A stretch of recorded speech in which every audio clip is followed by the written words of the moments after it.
오늘은 예수님의 대제사장적인 기도 5번째입니다. 그리고 다음 주 그리고 그 다음 주 한 7번 정도 하면은 요한복음 17장이 끝날 것 같습니다. 뒤에 문 좀 닫아주세요. 오늘은 5번째 시간인데 진리로 말미암아 우리가 어떻게 거룩하게 되는지 함께 연이어서 살펴보기 원합니다. 우리가 성화된다는 것, 거룩하게 되는 것은 하나님의 뜻이요 하나님의 소원입니다. 그런데 우리가 어떻게 거룩하게 되냐면 진리로 말미암아 거룩하게 돼요. 오늘 읽었던 본문 가운데 저희를 진리로 거룩하게 하옵소서, 아버지의 말씀은 진리니이다. 하나님은 이 하나님의 말씀, 하나님의 진리, 예수 그리스도 그분을 통해서 우리를 성화시키고 그 진리를 도구로 하여서 우리를 날마다 거룩하게 만듭니다. 이 진리는 거룩이라고 하는 그런 내용이 있는 그런 부분뿐만 아니라 성경 전체가, 하나님 말씀 전체가 다 우리를 거룩하게 하는 통로가 됩니다. 그리고 이 진리가 우리 가운데 임할 때는 성령의 역사가 반드시 필요해요. 그렇지 않으면 그냥 검은 건 글씨고 하얀 건 종이고 전혀 안 다가와요. 하나님의 말씀이 성령의 감동으로 깨달아질 때 읽고 싶어요. 그렇지 않으면 왜 이렇게 자꾸 모르는 얘기가 이렇게 많이 나오냐 하고 막 지루하고 눈이 자꾸 감겨요. 성령이 우리를 깨닫게 하시고 성령이 우리로 하여금 감동 주면 시간 가는 줄 모르고 성경 읽게 되고 성경이 자꾸 재밌어지고 성경이 다가와요. 모르면 사전 찾아보면 되고 모르면 그냥 넘어가면 되는 거예요. 나중에 또 깨닫게 되죠. 즉 성령께서 우리로 조명한다. 조명이라는 말은 빛을 비춰주는 거예요. 그래서 환히 깨닫게 하고 보게 하는 거예요. 그럴 때 우리는 진리 가운데 거하게 되고 그 진리는 우리를 거룩하게 합니다. 우리가 정말 하나님의 나라를 간절히 사모하고 하나님의 영광을 간절히 사모한다면 진리에 귀를 기울여야 돼요. 그냥 무조건 막 행동하는 것보다 더 중요한 것은 이것이 하나님의 뜻인가, 하나님의 진리에 합당한가, 이 부분을 꼭 먼저 점검하는 것이 중요해요. 진리를 살펴보되 어느 한 편을 살펴보지 아니하고 전체의 흐름을 살펴보는 것이 중요하고 전체와 함께 부분을 같이 균형 있게 살펴보는 것이 참 중요합니다. 여러분이 성경을 읽을 적에 그냥 이렇게 매일 큐티만 하시다 보면은 성경 이렇게 좀 우리의 생각이 자꾸 이렇게 좁아져요. 그러니까 큐티를 하는 것은 깊이 들어가는 거라면, 성경을 연구하는 것도 깊이 들어가는 거라면 통독을 많이 하세요.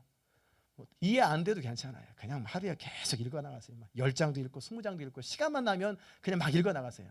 그리고 또 한 번 다시 또 하고, 한 번 읽을 때 이해 안 되는 거 2번 읽으면 이해되고 3번 읽으면 이해되고, 자꾸 다 이해하려고 그러면 안 돼요. 특별히 우울질, 완벽주의 경향이 있는 분들은 내가 이해하지 못하면 안 넘어가니까 매번 거기서 멈추고 또 멈추고 그래요. 그냥 막 넘어가세요. 어차피 이 땅에 사는 사람 치고 성경을 다 이해하는 사람은 없어요. 자기 영적 수준만큼만 이해하는 거니까 그냥 막 읽고 또 읽고 또 읽고, 그리고 그가 이제 그러면서도 역시 깊이 묵상도 하시고 연구도 하시고 강의도 들으시고, 그러면 전체적으로 균형이 잡히게 됩니다. 우리가 거룩이라고 하는 이야기를 할 적에 어떤 체험, 어떻게 어느 날 기도하는 가운데 불이 임해가지고 그때서부터 좀 거룩하게 됐고 삶이 완전히 뒤바뀌었다, 그렇게 생각하면 안 됩니다. 어느 날 성령이 강하게 임하여서 내 삶의 방향이 바뀌고 이제 안 보던 부분이 보이는 것은 사실이에요. 그러나 그렇게 했다고 하루아침에 완전히 홀리홀리 되고 거룩해지는 법은 없어요. 거룩은 끊임없는 과정이에요. 순간적인 체험이 아니라 하나님의 말씀이 내 삶 가운데 계속해서 뿌리를 내리고 적용되고 구체화되면서 점점 거룩해지는 거예요. 어떻게 하다 보니까 어느 날 거룩해졌더라, 그런 법은 없어요. 철저하게 내가 얼마만큼 하나님 말씀을 사랑하고 말씀을 즐거워하고 그 말씀을 내 삶 속에서 적용하고 순종해보고, 그런 것이, 그 부단한 노력이 얼마큼 있었는가가 그만큼 중요한 거예요. 그래서 참 저 사람은 거룩하고 참 겸손하고, 그리고 저 사람은 참 모든 면에서 참 덕스럽다, 참 하나님 그리스도를 많이 닮았다, 그런 분이 그렇게 되기까지는 하루아침에 되는 게 아니에요. 수없이 많은 시행착오를 겪고 수없이 많이 믿음으로 살려고 하다 넘어지고 말씀대로 살려고 하다 또 넘어지고 이리 자빠지고 저리 자빠지고 또 일어나고, 이 과정이 끊임없이 반복되면서 조금씩 안으로 더 깊이 들어가는 거예요. 그렇기 때문에 우리가 우리 자신도 넘어져도 그럴 수 있다고 생각하고 또 일어나면 되고, 다른 사람이 넘어져 있어도 뭐라고 하지 마시고 또 일으켜 손을 같이 붙잡아주고 일으켜서 함께 날마다 그리스도를 닮아가는 것이 중요합니다. 그러니까 성화라고 하는 것은 삶의 자리 가운데 하나님 말씀을 날마다 적용하는 것, 그리고 순종하다 보면 서서히 우리가 거룩해지는 거예요. 그러니까 거룩은 과정이에요. 끊임없는 애씀과 수고가 필요합니다.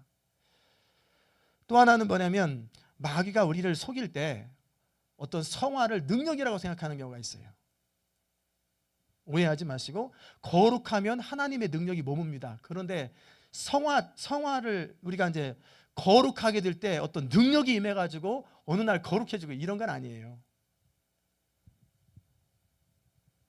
마귀의 목표는 우리로 무지한 채 그냥 별 생각 없이 살도록 만드는 것이 마귀이기 때문에 가능하면 우리 생각 없이 살고, 가능하면 하나님 모르고 진리를 모르게 만들어요.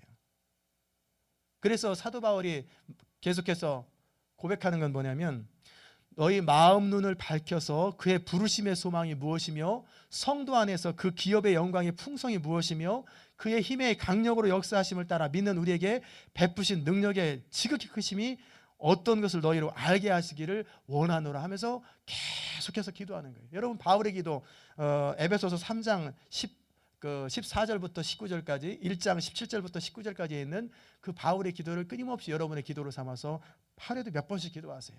그러면 하나님께서 재미있는 것은 그렇게 여러분을 이끌어 가세요. 기도는 능력이기 때문에 그 바울의 기도를 끊임없이 에베소서 3장 14절 19절, 에베소서 1장 17절부터 19절까지 바울의 기도의 제목을 놓고 계속 여러분이 기도로 삼으세요. 바울의 기도는 뭐냐면, 우리 눈을 밝혀주시고 우리 하나님께서 계시를 주셔서 우리 눈을 밝혀줘서 우리에게 소망이 뭐고 우리에게 기업이 뭐고 그 힘의 강력으로 역사하심을 따라 믿는 우리에게 베푼 것이 얼마나 큰지를 알기 원한다고.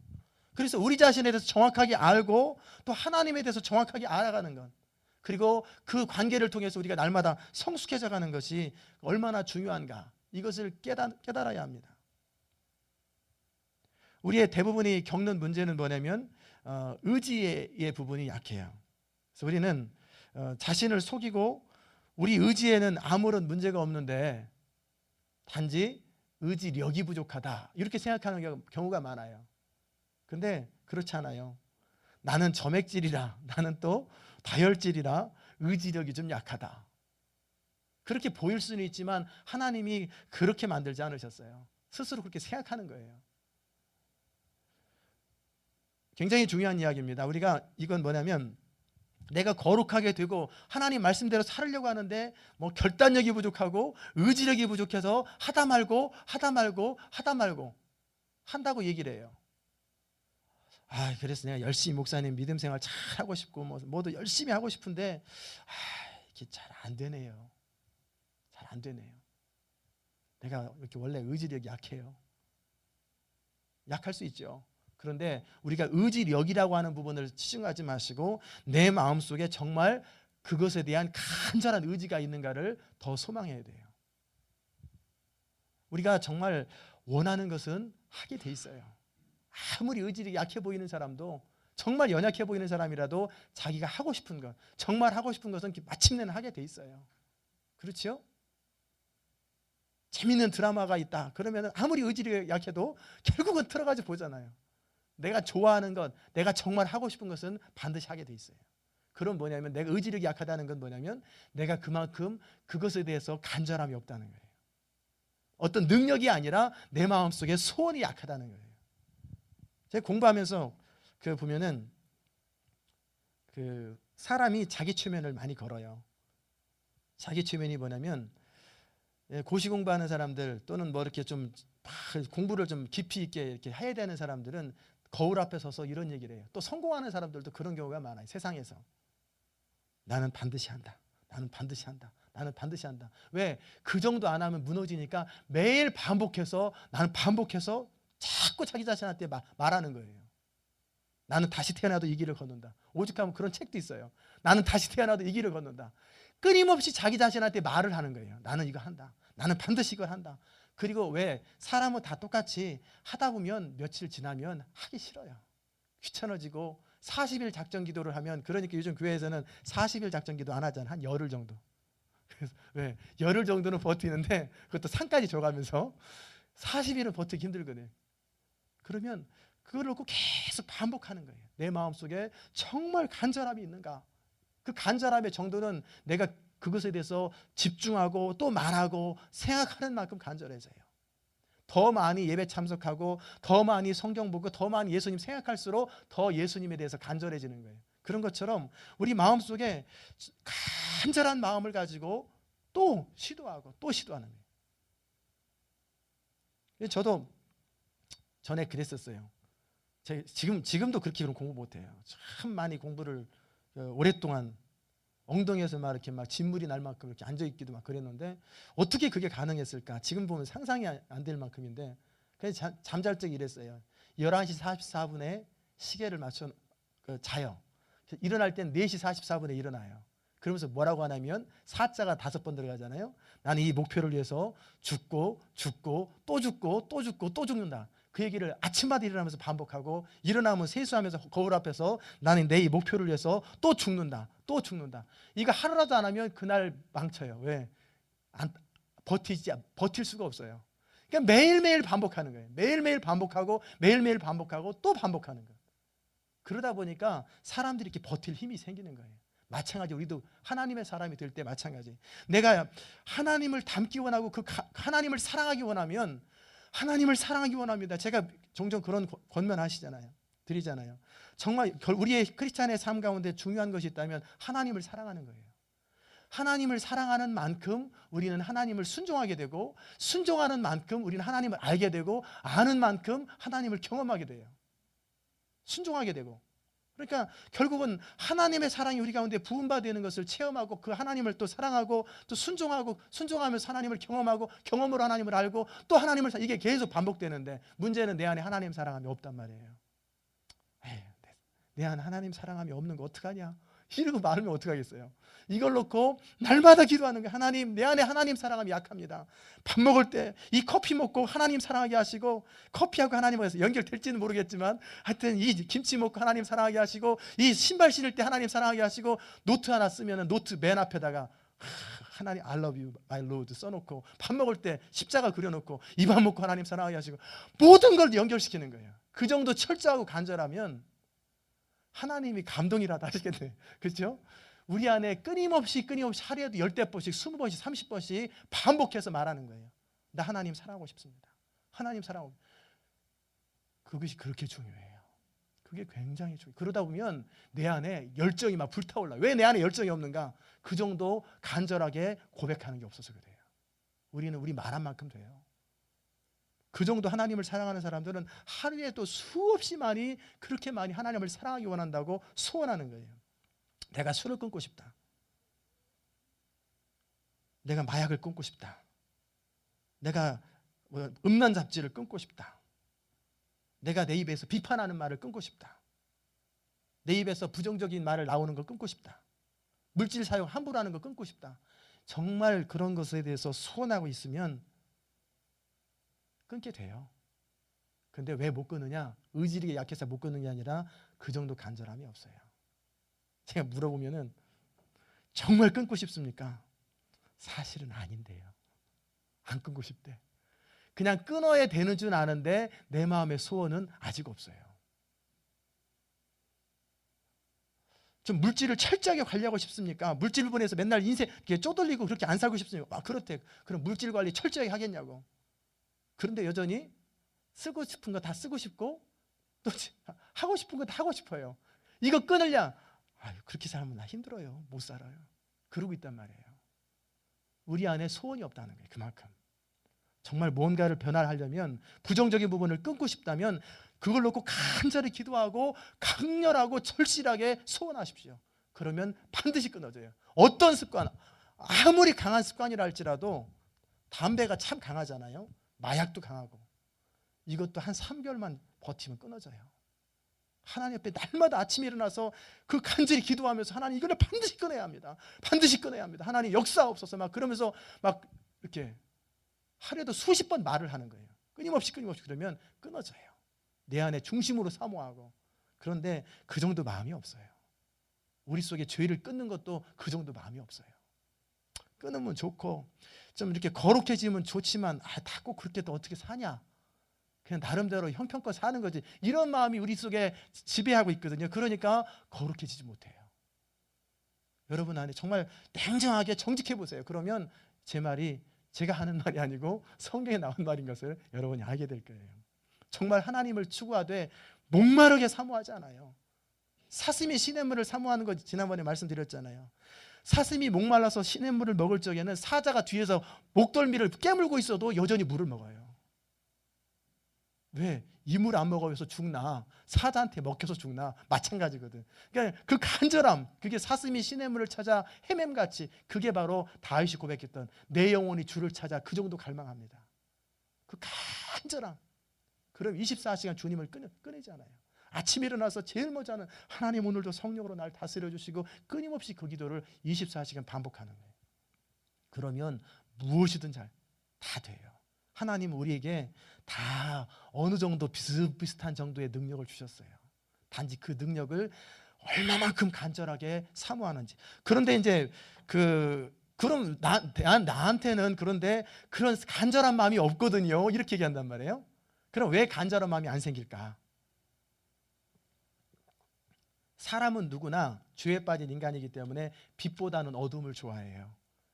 그래서 옳고 그른 것보다는 편하고 좋고 내 하고 싶은 걸 더 좋아한단 말이에요.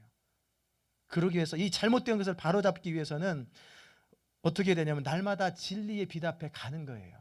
힘들어도 말씀 앞에 서고, 또 수요일날 나오기 힘들어도 한 번 빠지고 그 다음번에 또 빠지고, 그러다 보면 나오기 싫어요. 당연히 그러거든요.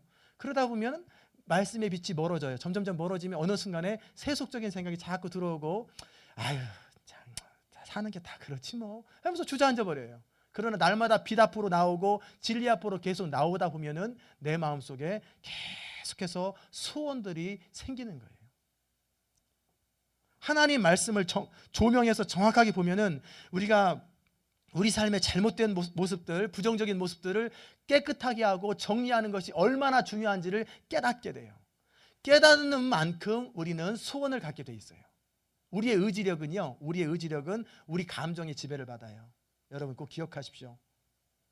나는 내 나름대로 의지력을 갖고 막 용서하자 하는데 내 마음속에는 여전히 미워요. 그럼 용서가 안 되는 거예요. 내 마음이 다스려져야 의지력이 다스려지거든요. 이 감정은 무엇으로 다스립니까? 생각으로 다스리는 거예요. 생각은 무엇으로 다스립니까? 하나님 말씀으로 다스려야지. 바른 생각 내지는 하나님 말씀으로. 그러니까 하나님 말씀을 날마다 공급받다 보면은 더 중요한 것이 뭔지를 발견하고 더 귀한 것이 뭔지를 발견하면 그 생각이 우리를 생각을 교정해요. 오해도 풀리고, 그리고 나면 감정이 바뀌어요. 소원이 바뀌어요. 그리고 나면 의지력은 저절로 따라오게 되는 거예요. 이게 연결되는 거예요.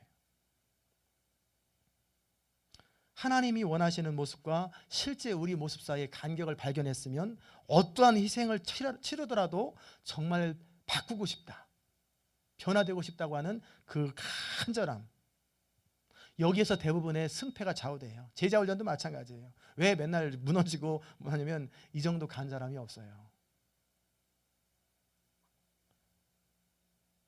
그 다음에 거룩 또는 성화를 생각할 적에 우리는 어느 특정 부분에 잘못된 것을 수정하는 것이라고 생각하는데 그것을 넘어서서 생각해야 돼요. 왜냐하면 아예 스케일을 크게 바라봐야지, 스케일을 조그맣게 바라보면 조목조목 이렇게 하지 말고, 내가 성화가 뭐냐? 적극적으로 거룩하게 되고 그리스도를 닮는 것이 내 목표다. 재밌는 것은 뭐냐면 우리가 죄에 집중하면은 죄를 벗어나기가 어려워요. 오히려 그리스도께 집중하고 성경 전반적인 진리에 집중하는 것이 참 중요합니다. 어느 부인이 자기 삶을 어렵게 하는 문제가 있는데 그게 뭐냐면 천둥, 번개에 대한 무시무시한 공포가 있어요.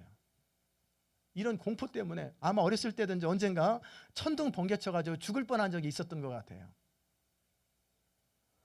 이분은 얼마나 두려우냐면 교회를 가려고 하는데 벼랑간 먹구름이 진하게 지면 집으로 돌아가는 거예요. 왜? 가다가 천둥 번개 맞을까 봐 두려움이 사로잡는 거예요. 이것을 놓고 끊임없이 하나님 아버지 천둥번개를 제가 금하게 하시고 천둥번개에서 벗어나게 하시고 천둥번개에서 두려워하지 않게 하시고 22년을 기도했다는 거예요. 그런데 점점 시간이 갈수록 더 천둥번개가 무서워지더라는 거예요. 제가 천둥번개만 얘기했지만 여러분의 삶의 자리 가운데 어떤 죄 부분을 놓고 여러분이 계속 그 죄를 지적하면서 기도하잖아요. 그러면 죄에 더 빠질 수 있단 말이에요. 그럼 어떻게 해야 되냐? 오늘 목사님 상담하시기를 그러지 마시고 천둥번개로부터 지켜달라고 천둥번개 소리 자꾸 하지 말고 차라리 그리스도에게 집중하십시오. 그리고 그리스도 안에 있는 우리의 안전이 얼마나 소중한가. 내가 그리스도 안에 있고 하나님의 보호 안에 있으므로 나는 안전하다. 내가 그리스도 안에 있다. 이렇게 그리스도에게 집중하고 하나님 안에서 내 안전함에 집중을 해야지. 그리고 은혜에 집중해야지. 맨날 안 되는 부분 놓고 계속 이거 주님 이거 고쳐주세요. 이거 고쳐주세요 하면 나도 모르게 맨날 거기에 매인단 말이에요. 이 문제 풀어주세요. 이 문제 풀어주세요. 그러면 그 문제에 매여요. 그러지 말고 반대로 생각하세요. 더 적극적으로. 하나님 내가 게을릅니다. 이 게을른 걸 치료해 주세요. 그러지 말고 부지런하게 해달라고 반대로 말을 한 말이에요. 반대 정신으로. 그래서 이분이 천둥번개에 대해서 생각 안 하고 오히려 그리스도에게 집중하고 하나님이 우리를 얼마나 사랑하시고 하나님의 허락이 없이는 머리털 하나 상하지 않는다는 그 진리에 집중했더니 어느 날 보니까 자기는 천둥번개에 아무 관심이 없더래요. 천둥 쳐도 그만 안 쳐도 그만. 진리가 우리를 사로잡으니까 이런 것에서 벗어나는 거예요. 또 하나 거룩함을 다룰 때 뭐냐면 거룩함을 마치 우리의 야망처럼 생각하는 경우가 있어요. 내가 거룩해야 좀 폼도 좀 난다. 내 목표는 거룩이다 해가지고 마치 뭔가를 달성하는 것처럼 성취하는 것처럼 생각하면 거룩에 대해서도 심히 오해하고 거룩한 폼이 나요. 그래서 교만함이라고 그러죠. 아주 근사한 폼은 나는데 속에는 휘칠한 무덤 같도다. 예수님께서 말씀하신 거예요. 왜 거룩해야 합니까? 우리가 거룩해야 될 목표, 이유가 있어야 돼요. 그 거룩함의 이유는 뭐냐면 그리스도를 닮고 그리스도와 우리 주님과 친밀한 교제를 위해서 거룩한 거예요. 거룩함의 목표가 내가 어떤 신앙의 어떤 높은 경지에 가려고 하면은 이것도 교회 안에 들어와서 신앙 안에 들어와서 이것도 야망이거든요. 내가 좀 높은 돌을 닦아가지고 수사가 되어서 뭔가 높은 경지에 올라가서 어떤 영권 이렇게 해가지고 그렇게 하지 마세요. 그러면 하나님께서 쟤는 저거 가지고 저 영권 줘서 뭐 하려고 그러나 그런단 말이에요. 이게 아니고 저절로 이게 되는 거예요. 저절로 내가 하나님과 친밀하게 교제하면서 하나님 나는 더 주님을 알기 원하고 주님을 더 깊이 경험하기 원하고 주님과 친밀한 교제를 나누기 원합니다. 이것이 거룩의 목적이에요. 왜? 하나님은 거룩하시기 때문에 우리가 거룩한 만큼 주님과 친해져요. 내가 죄가 많으면 주님과 좀 덜 친해져요.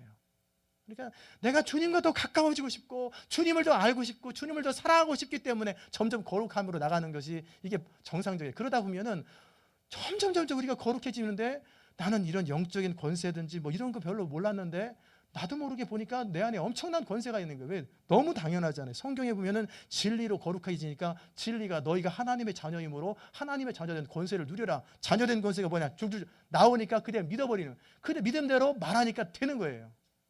특별히 그걸 사모해서 되는 게 아니라 믿음대로 말하고 믿음대로 그대로 아는 대로 그대로 행동하니까 역사들이 막 나타나는 거예요.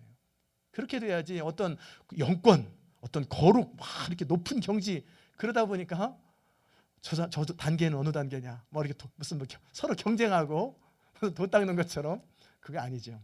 주님과 더 어떻게 하면 친해질까? 어떻게 하면 사랑의 관계를 더 깊이 할까? 어떻게 내 사랑하는 주님과 더 가까이 갈 수 있을까? 이런 쪽으로 가다 보면 나도 모르게 거룩해져 가는 거예요.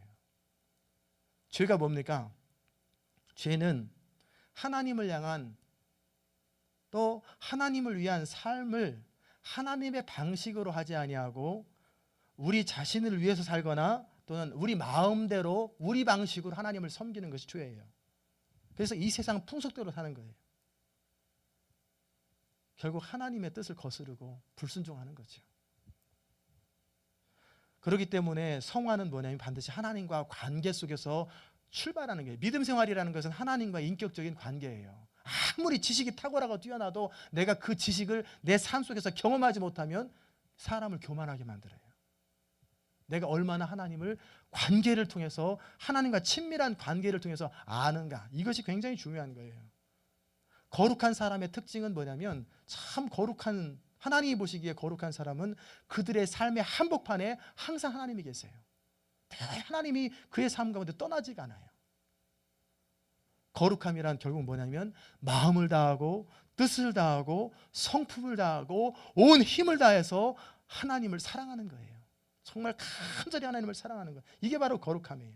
그만큼 하나님과의 관계가 친밀할수록 우리는 하나님을 닮는 거예요. 단지 거룩의 목적을 죄 안 짓는 것으로 한정하지 말고 좀 더 적극적으로 하나님을 사랑하는 것, 하나님을 닮는 것으로 하나님의 거룩하심에 동참하는 것, 그것 때문에 이스라엘 백성들을 뽑은 거란 말이에요. 선택한 거예요. 너희는 내 백성이니 거룩하라. 내가 거룩하니 너희도 거룩하라. 너희가 거룩함으로 다른 나라와 구별되어서 하나님의 영광을 드러내라. 그런데 이스라엘 백성들은 그렇게 못했지요. 행동, 율법으로 살다 보니까 하나님과 이 사랑의 친밀한 관계를 통해서 거룩해지는 것인데 율법 중심으로 살다 보니까 결국은 지쳐버리고 지킬 수가 없었던 거예요. 우리가 하나님을 정말 사귐이 있다고 하고 하나님을 사랑한다고 하면서 우리가 여전히 어두운 가운데 행하면 요한은 거짓말하는 사람, 진리가 그 속에 없는 사람이라고 말하고 있어요. 하나님을 사랑하면서 여전히 내 속에 어두운 구석이 계속 있어요. 그럼 진리가 그 속에 있지 아니하고 하나님을 안다고 말하면서도 하나님 말씀에 불순종하는 사람들, 계명을 지키지 않은 사람도 역시 거짓말하는 자요, 진리가 그 속에 없다고 되어 있어요. 여러분은 십계명에 대해서 어느 정도 심각하게 생각하십니까? 십계명에 보면은 나 외에 다른 신들을 내게 있게 말지니라. 나를 위해서 또 너를 위해서 우상 만들지 마라. 하나님과 우리 사이에 뭐라도 있으면은 다 우상이고 잘못된 거예요. 우상을 만드는 이유에 대해서 말씀드렸지. 우상을 만드는 이유는 내 멋대로 하고 싶어서 만드는 거예요. 하나님은 우리 멋대로 되는 분이 아니에요. 하나님의 뜻대로 되게 위해서는 우리가 우상을 중간에 끼우면 안 돼요. 하나님과 우리 사이에는 아무것도 없어야 돼요. 부인이든 남편이든 돈이든 아들이든 내 야망이든 그 어느 것도 끼면 안 돼요. 하나님 말씀하신 이유 여하를 막느라고 예써 하고 즉각 순종하는 것이 하나님과 우리 사이에 막힌 것이 없는 거예요. 하나님의 이름을 망령되이 일컫지 말라. 하나님 이름 빙자해가지고 함부로 행동하지 말고 주의를 거룩하게 기억하여 지키고 네 부모를 공경하고 살인하지 말고. 이 살인 가운데 우리 주님은 미워하지도 말고 미련한 놈이라고 바보라 소리도 하지 말라고 그랬잖아요. 간음하지 말고 생각으로도 간음하지 말고 도적질하지 말고 다른 사람에게 거짓 증거, 확실히 증거도 없는데 내 나름대로 추측해서 말하지 말고 이웃의 남의 것 탐내지 말고. 이 십계명을 정말 하나님께서 지키라고 말씀하셨는데 우리가 어느 정도 심각하게 지키는지 나중에 기회 있으면 십계명에 대해서 좀 쉽게 좀 다뤘으면 좋겠어요. 하나님께서는 우리가 어떤 존재인지를 깨닫게 하기 위해서 율법을 주시고 십계명을 주셨어요. 우리가 하나님 말씀을 지키려고 노력하고 몸부림치고 수고하고 정직하게 하나님 말씀을 최선을 다해 지키면 무엇을 경험하냐면 나는 안 되는구나. 나는 지킬 능력이 없구나. 나는 이 하나님 말씀 한 구절, 단 한 구절이라도 제대로 지킬 능력이 내 안에 없구나라는 사실을 발견하게 되는 거예요. 그럼 어떻게 해요? 애통하지요. 야, 나 괜찮은 줄 알았더니 성경 한 구절도 제대로 못 지키는구나. 하나님 말씀을 내가 지킬 능력이 내 안에 없구나. 그걸 발견하면서 애통하게 되는 거예요. 가난하고 애통하고 그러면서 하나님의 의, 그리스도 의가 내 안에 머무르도록 간절히 의에 줄이고 목마르게 되는 거예요. 우리가 종종 죄라고 생각할 적에 무슨 생각하냐면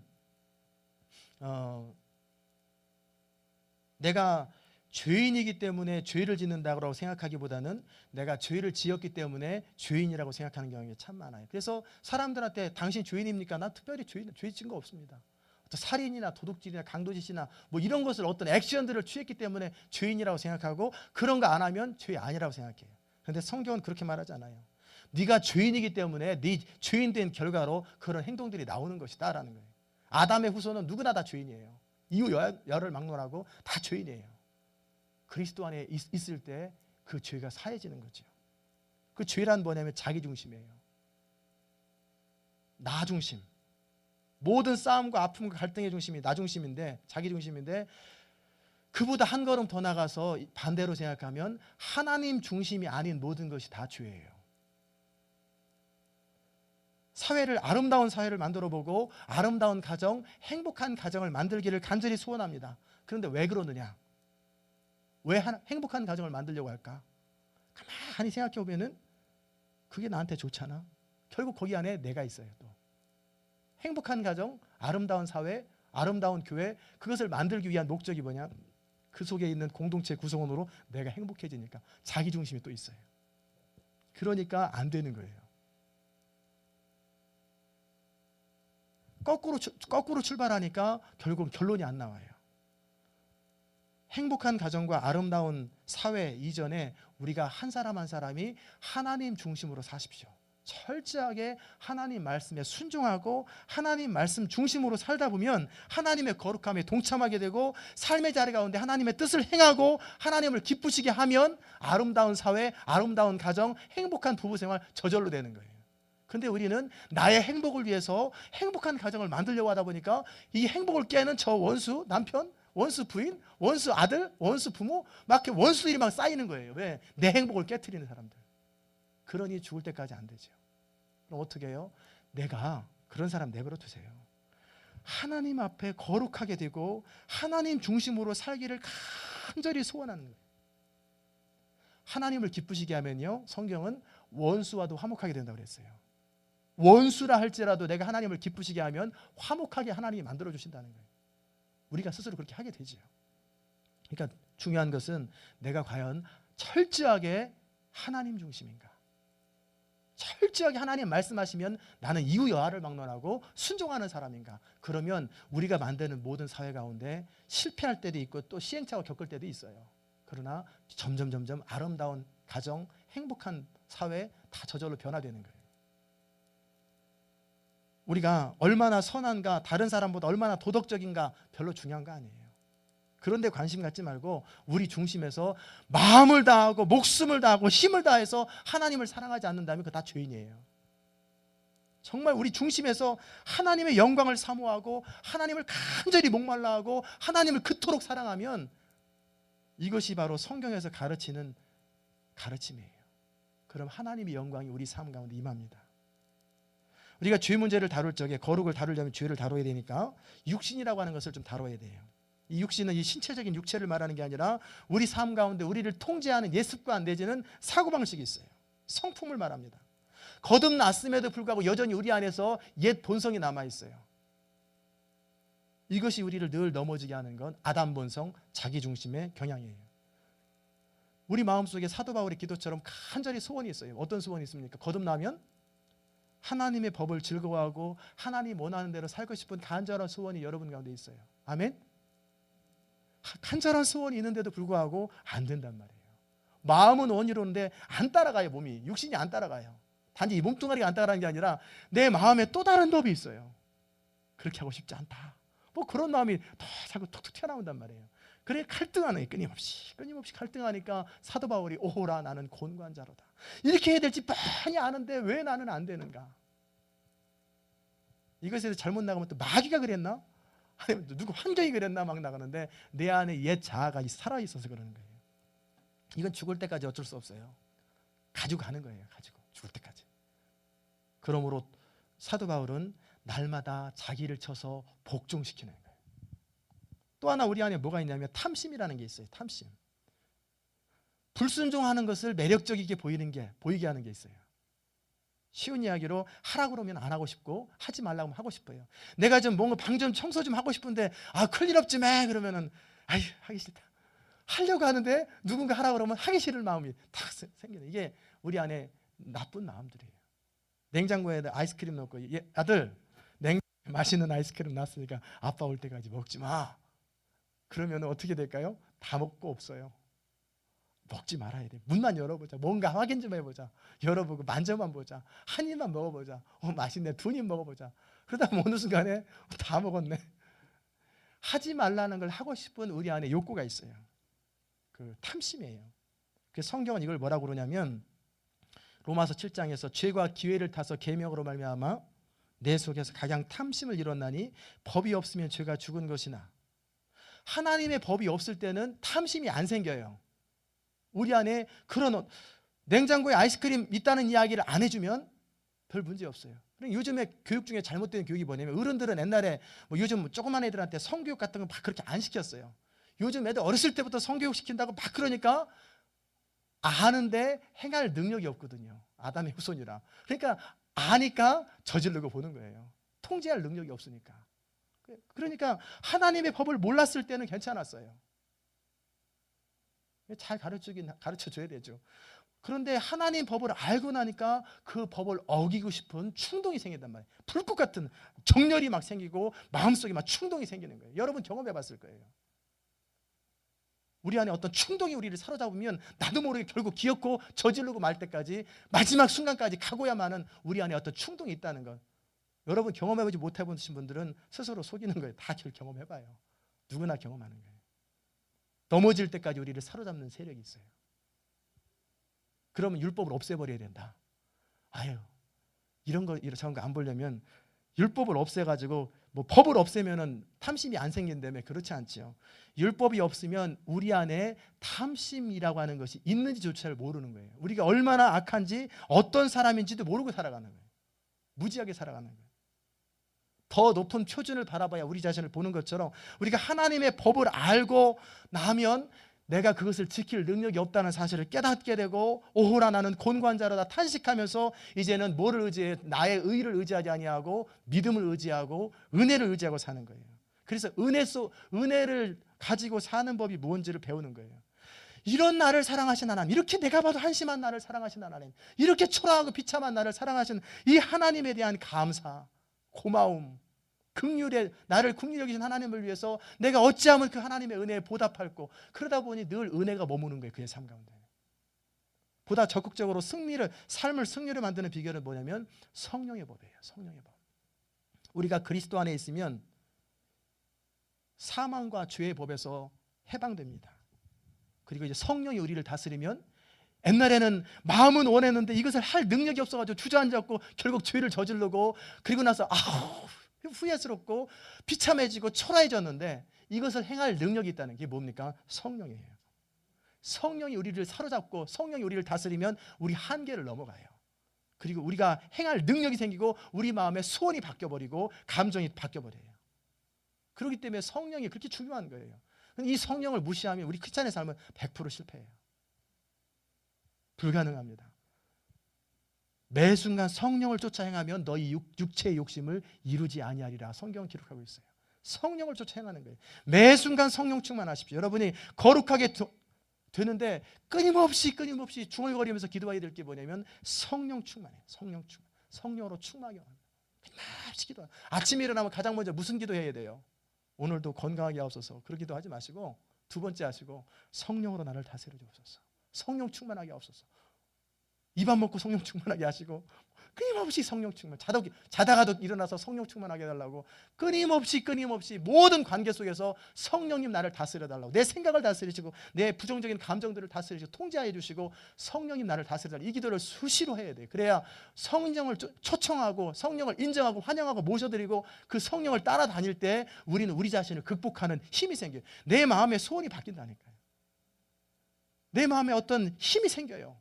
강렬한 어떤 열정이 막 생긴다니까요. 성령이 우리를 몰아가는 거예요.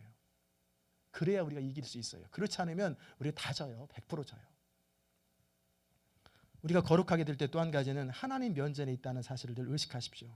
참된 그리스도인은 하나님을 경외하는 거예요. 정말 하나님을 두려워할 줄 아세요. 하나님이 무서운 줄 알고, 공포의 대상이 아니라 사랑하는 하나님이 싫어하는 것 절대 안 하는 거예요. 하나님 두려워하는 줄 아는 것, 함부로 행동 못하는 것, 이게 진리의 핵심입니다. 왜 우리가 하나님과 더 깊이 동행하지 못하고 하나님과 친밀한 사랑을 나누지 못합니까? 우리 안에 있는 죄 때문에 그래요. 이 죄됨을 깨닫고 바라볼수록 우리 안에 어떤 마음이 생기는, 죄를 혐오하는 마음이 생기는 거예요. 죄를 증오하고 죄에 대해서 등을 돌리고, 이전에는 죄를 사랑했어요. 그러나 죄를 혐오하고 싫어하고 미워하고 은혜를 의지하고 성령을 의지하는 사람으로 바뀌는 거예요. 구원받았다고 함부로 행동하는 것처럼 신성모독, 십자가를 모독하는 건 없어요. 죄에 대해서 죽은 너희가 어찌 다시 죄를 지으리요? 어찌 다시 죄를 지으리라고 하는 말에 God forbid이라고 써 있어요. 하나님이 금하신다.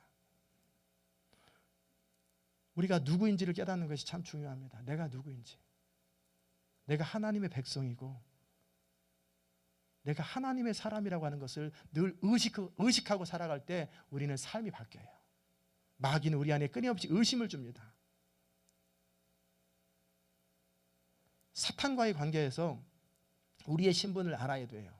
우리가 예수 믿기 전에는 사탄을 이길 능력이 없어요. 지배를 당하고 꼼짝없이 종노릇하지만 예수를 믿음과 동시에 우리에게 엄청난 권세가 주어졌는데 예수님의 권세가 우리의 권세가 되는 거예요. 그래서 예수 이름의 권세가 얼마나 크냐면 수십만 명이라고 하기는 그렇고 하여튼 엄청나게 수십만 마리인지 하여튼 뭐 귀신들이 있어도 예수 이름의 권세만 있으면 우리를 어떻게 하지 못해요. 왜냐하면 고난을 이미 상실했어요. 권리를 상실했어요. 우리 안에 그리스도가 살아계시고 우리가 성령의 사람이면 마귀는 우리를 회방을 못해요. 그런데 왜 우리 삶의 자리가 있는데 맨날 마귀한테 회방당하고 공격당하고 넘어지고 무시당합니까? 그 이유는 뭐냐면 죄 때문이에요. 우리가 마귀는 원래 법적으로는 이제 예수님 부활 이후로 법적으로는 우리를 해할 능력이 없어요. 권한이 없어요. 그런데 어떻게 하냐면 우리가 죄를 지었을 적에 이기적으로 살았을 적에 불순종하며 하나님의 법을 어겼을 때 그 어긴 만큼 죄를 지은 만큼 그 영역을 마귀가 다스리는 거예요.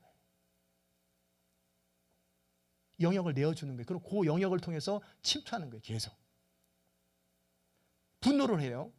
분노할 수 있습니다. 그건 죄가 아니에요. 그러나 분노를 하고 나서 죄에 빠지면 그 죄 속에 마귀가 역사해요. 물질 부분에 있어서도 청결하고 깨끗해야 돼요.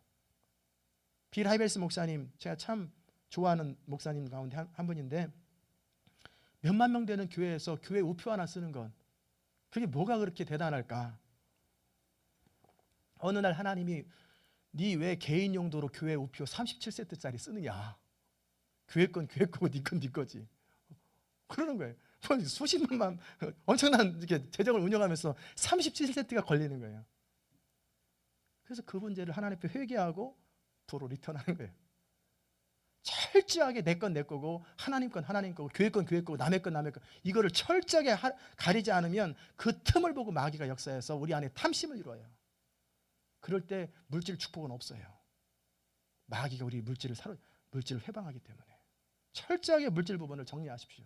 혈기를 부릴 때 마귀가 우리를 사로잡아요. 우리가 특별히 거역할 때 마귀는 그 거역을 통해서 우리를 사로잡습니다. 부모를 거역해요.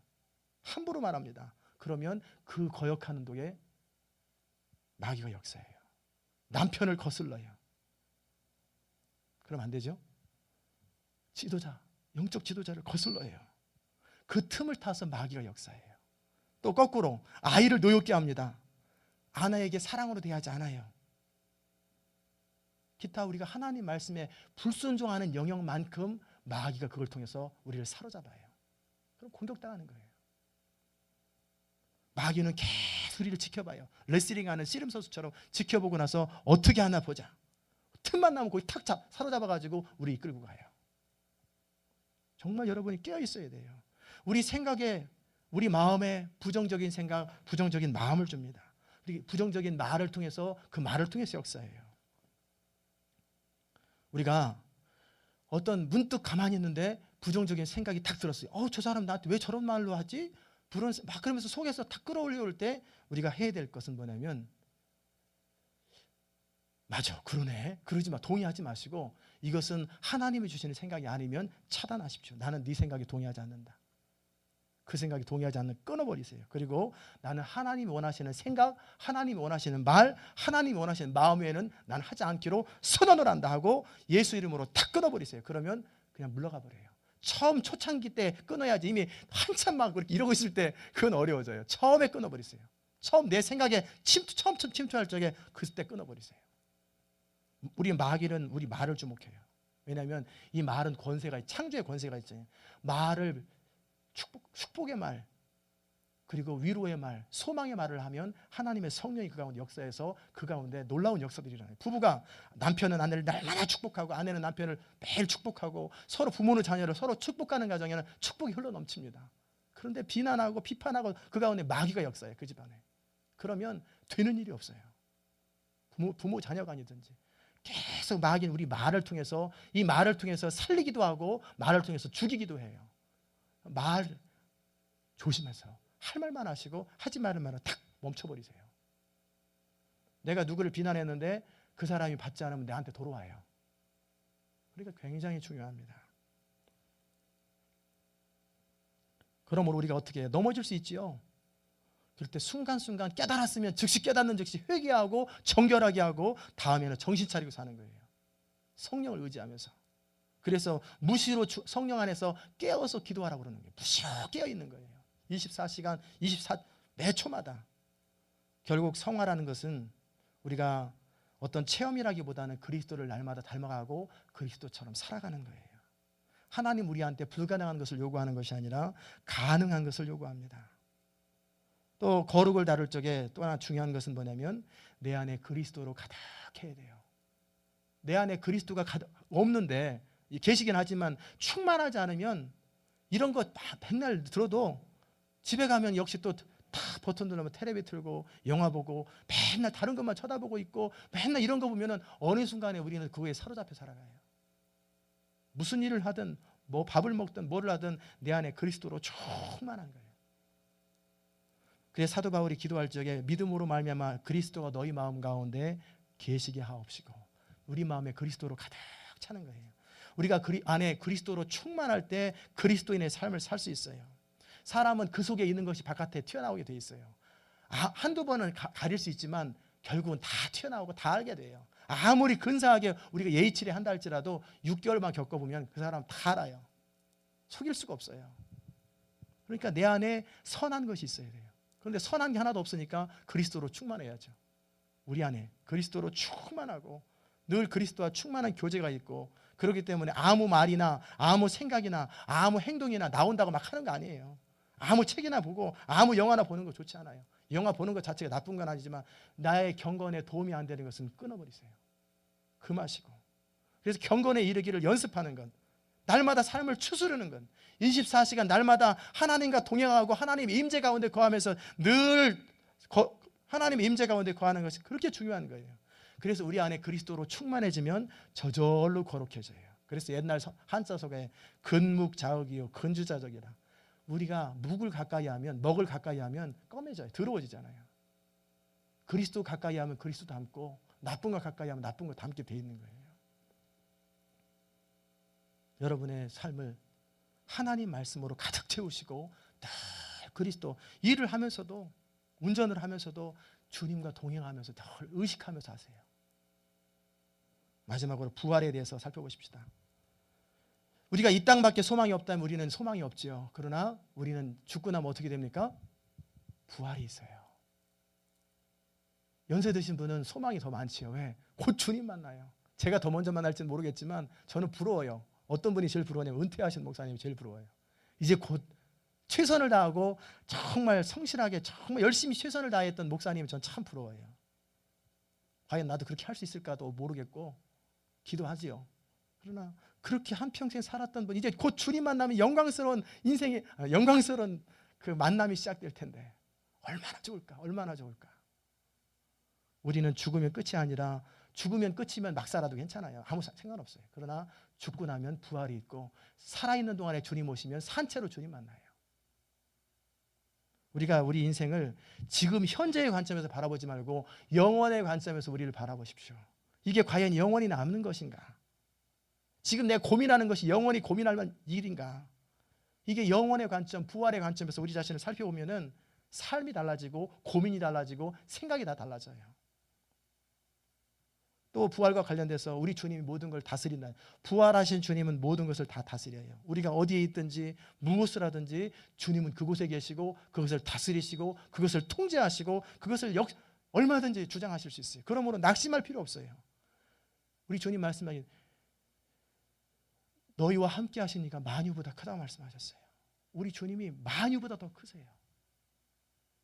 우리 주님께서 우리 보이지는 않지만 우리와 늘 동행하시면서 우리로 하여금 하나님의 목적이 이루어지도록 우리를 날마다 빚어가시고 또 하나님의 나라가 이루어지도록 우리를 사용하시고 그러기 위해서 택한 자들을 모으십니다.